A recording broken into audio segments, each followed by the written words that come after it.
Israel फलस्तीन मसले को लेकर यूके की गवर्नमेंट में एक थरथल्ली मच गई है।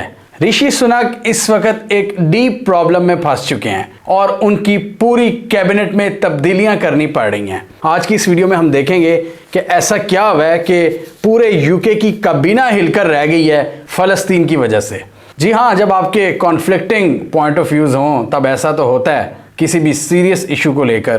तो हुआ कुछ यूं कि जो ब्रिटिश प्राइम मिनिस्टर हैं ऋषि सुनक, उन्होंने अपनी होम सेक्रेटरी सुएला ब्रेवमैन को फारिग कर दिया है। और उसकी वजह क्या बनी, ये जो इनकी होम सेक्रेटरी थी, इनका ये पॉइंट ऑफ व्यू था कि जो इस वक्त यूके में बड़े बड़े एहतजाज हो रहे हैं फ़लस्तीनियों की हमायत में, स्पेशली लंदन में जो बड़ी बड़ी रैलीज निकाली जा रही हैं, इन पर ऋषि सुनक की गवर्नमेंट ने हाथ हल्का रखा हुआ है। तो ये सुएला ब्रेवमैन का कहना था कि आपने इन पर हाथ हौला क्यों रखा हुआ है। तो यहाँ पर इनका इख्तलाफ आ गया लंदन की पुलिस के साथ, डायरेक्ट इख्तलाफ। और इन्होंने जब अपना इस तरह के जो तहफ़्फ़ुज़ात खुलकर जब शो किए, इन्होंने लेटर लिखे ऋषि सुनक को, तो ऋषि सुनक से बर्दाश्त नहीं हुआ और उन्होंने इनको फारिग कर दिया कि आप मेरे पर इस तरह के इल्ज़ामात क्यों लगा रही हैं। लेकिन गवर्नमेंट के मुताबिक उन्होंने जॉब इसलिए छोड़ी है कि हम नेक्स्ट इलेक्शंस में, जो इलेक्शंस आ रहे हैं, उनको देखते हुए कैबिनेट में शफलिंग कर रहे हैं।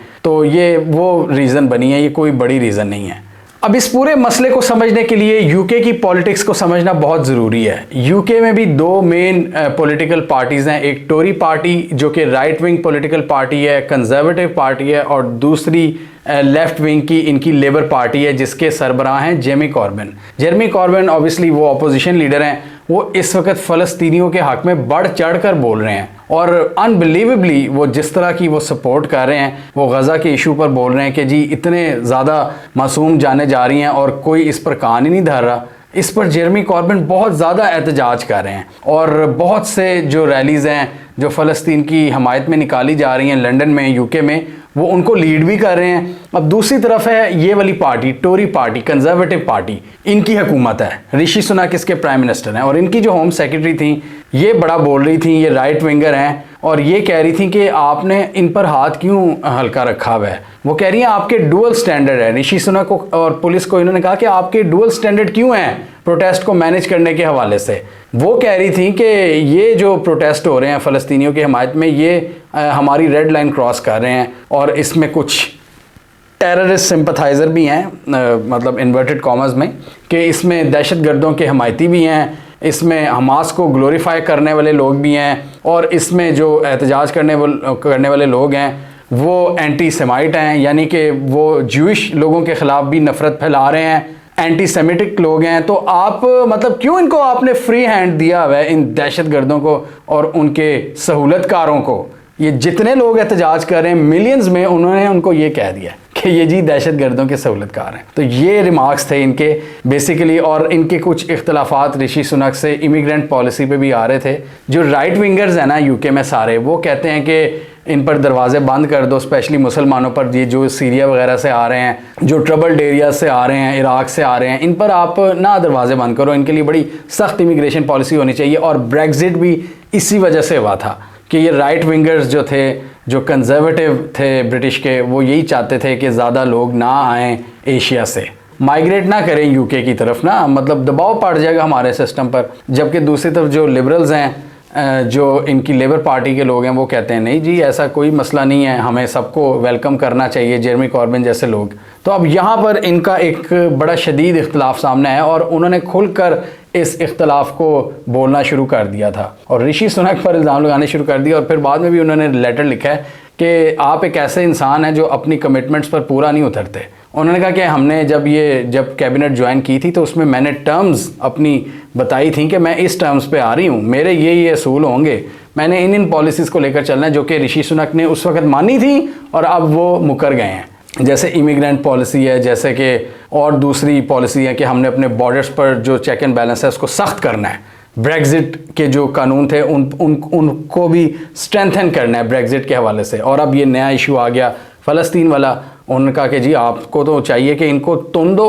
अब इनको रिप्लेस किया है फॉरेन सेक्रेटरी जेम्स क्लेवर्ली ने, और जेम्स क्लेवर्ली की जगह ली है डेविड कैमरॉन ने। डेविड कैमरॉन जो इनके एक्स प्राइम मिनिस्टर थे, उन्होंने जेम्स क्लेवरली की जगह ले ली है। मतलब पूरी काबीना रीशफल हो रही है। अब ये सुएला ब्रेवमैन ये एक राइट विंगर हैं जो चाहती हैं कि हम इमिग्रेंट पॉलिसीज़ को सख्त करें, और इन्होंने ऋषि सुनक के साथ साथ लंदन पुलिस को भी लताड़ा कि इनका रवैया प्रो पैलेस्टीनियन प्रोटेस्ट के हवाले से बड़ा लीनियंट है और इनको ज़्यादा इनकी पकड़ धकड़नी इतनी हो रही। हमने देखा था कि कुछ एक्टिविस्ट को पकड़ा है जो प्रो फ़लस्तीन रैलीज़ में शरीक थे। उन्होंने कुछ काफ़ी ज़्यादा सख्त किस्म के पोस्टर्स उठाए हुए थे ऋषि सुनक के बारे में, उनको गिरफ्तार किया है वैसे, लेकिन इनका ये कहना था इन मोहतरमा का कि हमें मज़ीद सख्ती इसमें चाहिए और हमें दहशत गर्दों के सिंपथाइजर्स को पकड़ना चाहिए। अब यूके की ऑफिशियल स्टैंस की बात करें इस पूरे इशू पर, तो वो तो अमेरिका बहादुर के साथ खड़े नज़र आते हैं, इजराइल के साथ खड़े नज़र आते हैं।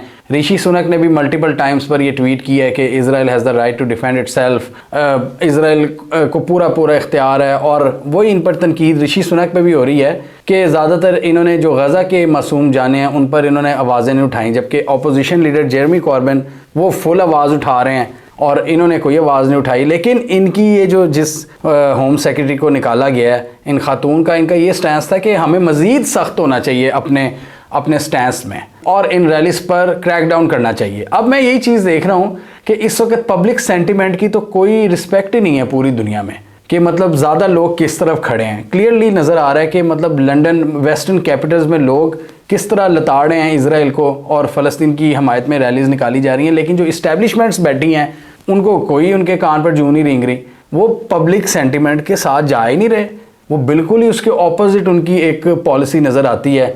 अब EU की जो प्रेसिडेंट हैं उर्सुला वॉन डर लेयन, उन पर भी तनकीद होती है। वो लोग कहते हैं कि भाई ये कौन होती हैं हमारे बिहाफ पर बोलने वाली, ये कौन सी कोई इलेक्टेड नुमाइंदा है।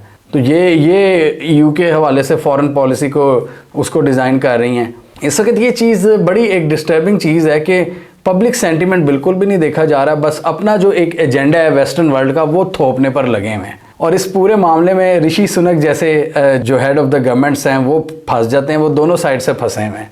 अब उनकी अपने कैबिनेट के लोग कह रहे हैं कि आप उनके खिलाफ एक्शन सख्त करो, और हालांकि वो अपनी तरफ से कर रहे हैं, वो अपनी तरफ से कहते हैं कि हम इजराइल के साथ हैं, लेकिन उन पर मज़ीद तनकीद हो रही है कि मज़ीद हार्श आपका स्टैंस होना चाहिए फ़लस्तीनियों के ख़िलाफ़। और हम ये भी देख रहे हैं कि ये जो सारा इशू है इसकी वजह से थरथली तो मच रही है, मतलब वेस्टर्न वर्ल्ड में भी ये जो मैं बात कर रहा हूँ ना कि अपना एक वन साइडेड एजेंडा को आप जारी रखें ज़्यादा लंबी देर तक, ये पॉसिबल नहीं है। तो इनकी हुकूमत भी इस वक्त फंस गई है बड़ी बुरी तरीके से। एक तरफ अमेरिका का भी ऑब्वियसली दबाव होगा, अंदर से आवाज़ें उठ रही हैं, फिर पब्लिक सेंटिमेंट अलग है, तो आप पब्लिक सेंटिमेंट को इतनी आसानी से इग्नोर नहीं कर सकते। फिर इस तरह के क्लैशेस सामने आते हैं। पुलिस भी आप फड्डे में इन्वॉल्व हो गई है, प्राइम मिनिस्टर ऑफिस, आप वज़ीर दाखिला का ऑफिस, पब्लिक अलग। तो यहाँ पर एक केओस नज़र आ रहा है हमें ब्रिटेन में, एक सख्त एक क्लैशेस हमें नज़र आ रहे हैं। और ऋषि सुनक की गवर्नमेंट को ऐसा लग रहा है कुछ समझ नहीं आ रही कि हम किसकी सुने, हम लोगों की सुने, हम पुलिस की सुने, या अपने मिनिस्टर्स की सुने, या अमेरिका बहादुर की सुने। तो जब आपकी पॉलिसी में तजादाद होते हैं तो फिर इस तरह के मसले तो आते हैं। तो इनको एक क्लियर लाइन लेनी चाहिए, और क्लियर लाइन वही होती है कि जो जुल्म हो रहा है उसके ख़िलाफ़ कम अज़ कम आपको बोलना चाहिए, आपकी सारी कन्फ्यूजन ही ख़त्म हो जाए। लेकिन नहीं, इन्होंने तो चलना ही वन साइडेड होता है। अगर ये पहले दिन से ही डिसाइड कर लें कि जी हमने एक बैलेंस अप्रोच अपनानी है, जहाँ पर जुल्म हो रहा है वहाँ जुल्म को कंडेम करो, लेकिन ये लोग नहीं करते, तो फिर जो जलालत है फिर इनका मुकद्दर बनती है। हमें कमेंट सेक्शन में बताइए आपके ख्याल में इजराइल फ़लस्तीन का ये जो मसला, ये जो अभी थमने का नाम नहीं ले रहा, और आप देखें इसने यूके तक रिपल्स क्रिएट कर दी हैं कि उनकी गवर्नमेंट में, उनकी कैबिनेट में थरथली मच गई है। क्या आप इस मसले को मज़ीद थरथली पहुंचाता हुआ देख रहे हैं? मतलब ये मज़ीद वेस्टर्न कैपिटल्स तक फैलेगी ये प्रॉब्लम, या इसको सॉल्व कर लिया जाएगा पैसा फेंक कर? कमेंट कीजिए। इसके अलावा हमारा यूट्यूब चैनल सब्सक्राइब कर लें, साथ ही वो बेल आइकॉन भी दबाएं ताकि वो स्टोरीज़ दुनिया भर से, पाकिस्तान से जिनकी मेन स्ट्रीम मीडिया पर प्रॉपर कवरेज नहीं होती, हमारे प्लेटफॉर्म के थ्रू आप तक टाइम पर पहुंच जाएं।